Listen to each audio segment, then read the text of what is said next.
Good evening, students. This is Avdesh Rai. Today we will learn about our new topic, classification of business activities. So let's start. Business activities can be classified on various bases. The common basic of classification is on the behalf of function. तो हम लोग यहाँ पर आज सीखने वाले हैं कि जो बिजनेस एक्टिविटीज़ हैं वो कितनी तरह की होती हैं, उनका क्लासिफिकेशन कैसे करा जा सकता है। तो फर्स्टली जो हम लोग सबसे पॉपुलर बिहाफ है जिसके बेसिस पे हम लोग क्लासीफाई करते हैं वो है कि फंक्शनिंग ऑफ बिजनेस। तो जो फंक्शनल एलिमेंट होगा उस कैटेगरी में हम लोग उस बिजनेस एक्टिविटी को रखेंगे। All business activities can be classified into two broad categories which are industry and commerce.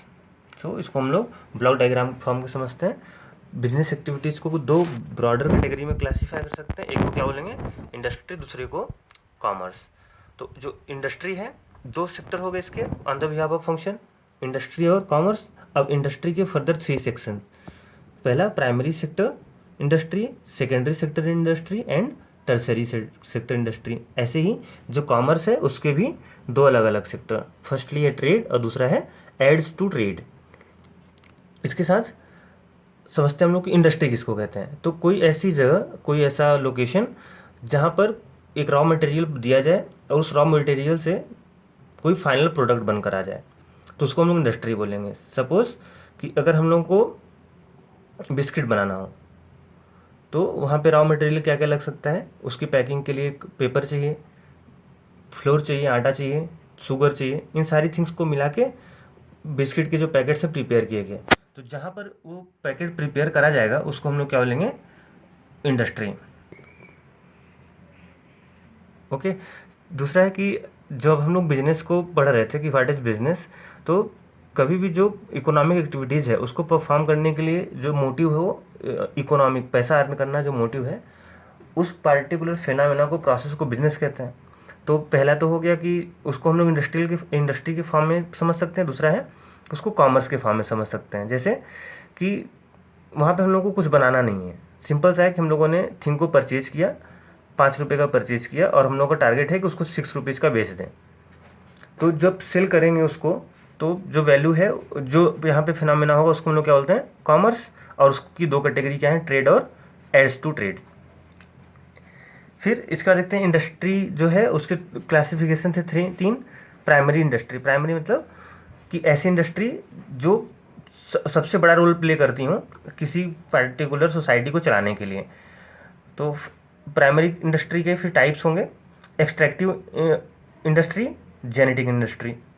Extractive means जहाँ ऐसी इंडस्ट्री जो कुछ थिंग्स को एक्सट्रैक्ट करने का वर्क करें। फॉर एग्जांपल कि अगर कोई जैसे भारत पेट्रोलियम है तो उसको क्रूड ऑयल चाहिए, उस या फॉजिल फ्यूल चाहिए। उन फॉजिल फ्यूल्स की हेल्प से वो पेट्रोल को प्रोड्यूस कर सकता है, डीजल प्रोड्यूस कर सकता है, सीएनजी प्रोड्यूस कर सकता है, पीएनजी प्रोड्यूस कर सकता है। ऐसे ही जो आयरन की ओर्स होती हैं, तो ओर की जो जो ओर्स हैं उनकी माइनिंग जहाँ पर होती है, ऐसी इंडस्ट्रीज को क्या बोलेंगे, extractive industry. Okay. Second one, genetic industry. Genetic industry जहाँ पर रिप्रोडक्शन की हेल्प से बिजनेस को परफॉर्म करा जाए। For example poultry farm, dairy, this type of industry are classified under the category of genetic industry. तो ये दोनों इंडस्ट्रीज का जो सेक्टर है, एक्सट्रैक्टिव एंड जेनेटिक, ये दोनों को मिला के जो इंडस्ट्री का एक पार्टिकुलर ब्रॉड सेक्टर को क्या बोलते हैं, प्राइमरी इंडस्ट्री। सेकेंड है सेकेंडरी इंडस्ट्री का टाइप क्या हो सकता है। पहले सेकेंडरी इंडस्ट्री का रोल क्या रहेगा कि ये तो प्राइमरली वर्क करेंगे, उसके बाद इनको जो फ्यूल, इनका जो सप्लीमेंट्स होंगे वो कहाँ पर जाएंगे, सेकेंडरी इंडस्ट्री के थ्रू। तो सेकेंडरी इंडस्ट्री की 2 कैटेगरी क्या क्या होंगी, manufacturing industry and constructive industry. तो सिंपल है, मैन्युफैक्चरिंग मतलब ऐसी इंडस्ट्री जहाँ पर मैन्युफैक्चरिंग का वर्क करा जाए, किसी थिंग को बनाने का काम करा जाए। सपोज कि कोई मेडिसिन की कंपनी है और वो रॉ मटेरियल उसने लिया, उन रॉ मटेरियल्स में जैसे साल्ट है, केमिकल है, उन सारे कंपोजिशंस को मर्ज करके उसने एक नया प्रोडक्ट बनाया, सपोज क्रोसिन बनाया उसने। तो ये जो पार्टिकुलर कंपनी होगी उस किसके अंडर आएगी, उसको हम लोग मैन्युफैक्चरिंग इंडस्ट्री कह सकते हैं। ऐसे ही जो बिस्किट की कंपनी है उसको मैन्युफैक्चरिंग इंडस्ट्री कहेंगे। तो जहाँ पर भी रॉ मटेरियल को यूज किया जाए और यूज करने के बाद कोई एक प्रोडक्ट बना के प्रिपेयर करके दिया जाए, उसको बोलेंगे मैन्युफैक्चरिंग इंडस्ट्री। ओके। सेकेंड है कंस्ट्रक्टिव इंडस्ट्री, कुछ ऐसी भी इंडस्ट्रीज हो सकती हैं जो कंस्ट्रक्शन कवर करें। सपोज कि अगर हम लोग को रोड्स बनानी है तो जो कंपनी मैन्युफैक्चरिंग है, जो इंडस्ट्री मैन्युफैक्चरिंग कवर करती है वो तो रोड बनाने जाएगी नहीं। तो रोड बनाने के लिए जो इंडस्ट्रीज होंगी उनको किस कैटेगरी में रखेंगे? कंस्ट्रक्टिव इंडस्ट्री, जो कंस्ट्रक्शंस कवर करें। For example L&T, Arya Infratech etcetera. And third category of industry is tertiary industries. These are these may be in the form of transport, banking, communication, insurance, advertising। तो इन जो major sectors हैं इसके अलावा जो things बचती हैं उसको हम लोग किस कैटेगरी में रखते हैं? टर्सरी इंडस्ट्री के। तो पहला है ट्रांसपोर्ट, ऐसी इंडस्ट्री जो ट्रांसपोर्टेशन कवर करे, एक सामान को दूसरी जगह पहुंचाने कवर करे। बैंकिंग, जो लोन्स प्रोवाइड करे, करेंट अकाउंट ओपन करके दे, ATMs दे, क्रेडिट कार्ड्स दे, ऐसी इंडस्ट्रीज को क्या बोलते हैं? Banking sector industry. और किसके अंडर आते हैं हम लोग? टर्सरी इंडस्ट्रीज के। देन है कम्युनिकेशन, जो कम्युनिकेशन का मीडियम प्रोवाइड करें। For example Bharti Airtel, BSNL etcetera.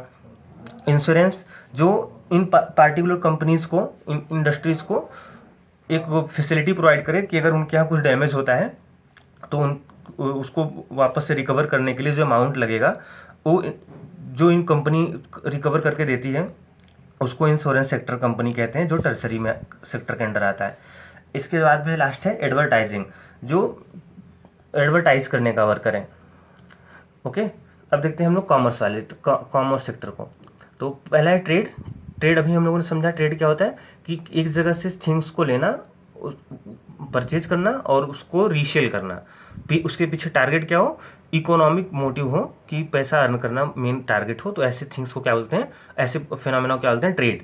तो दो ट्रेड जो है दो तरीके से परफॉर्म करे जा सकते हैं, या तो उसको इंटरनल ट्रेड के फॉर्म में हम लोग कर सकते हैं या तो एक्सटर्नल ट्रेड के।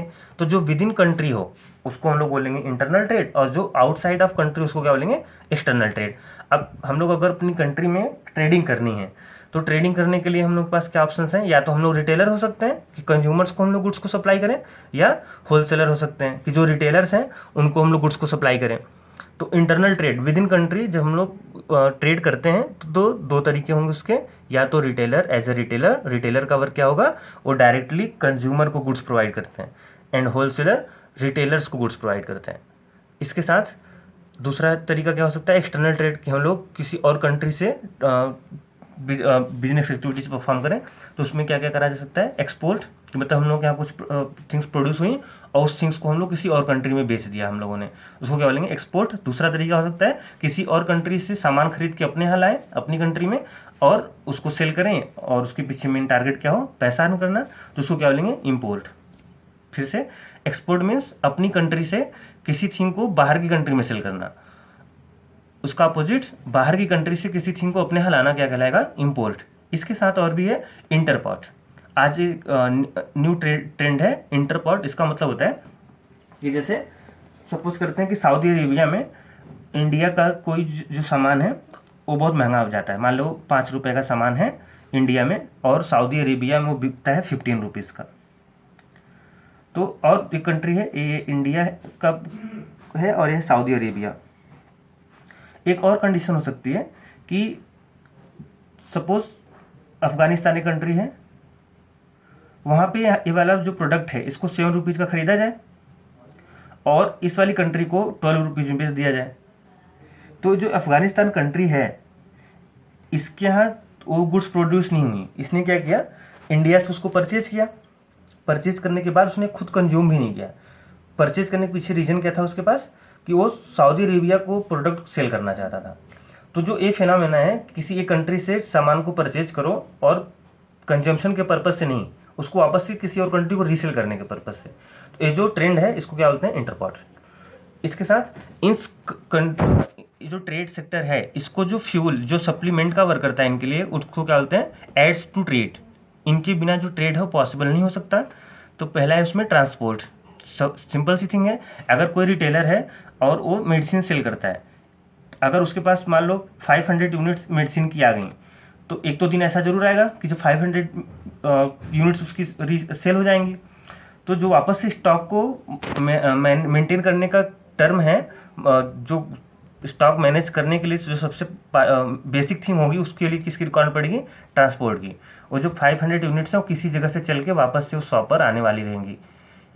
इसके साथ कम्युनिकेशन, तो बिना कम्युनिकेशन के भी ट्रेडिंग नहीं करी जा सकती।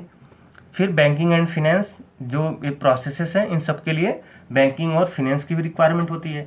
इंश्योरेंस करा के रखना होता है फ्यूचर के लिए, अगर कोई अनवांटेड वहाँ पर थिंग्स है अगर होती है तो उस कंडीशंस में इंश्योरेंस वर्क करता है। और एडवर्टाइजिंग, अपने थिंग्स को प्रमोट करने के लिए एडवर्टाइजिंग की रिक्वायरमेंट होती है। तो इस तरह से ये क्लासिफिकेशंस हुए इसके। इन सारे टॉपिक्स को हम लोग डिटेल में भी डिस्कस करने वाले हैं। आज का वीडियो यहाँ पे एंड करेंगे और नेक्स्ट क्लास में हम लोग समझेंगे what are the industry and what are the primary industry. Thank you.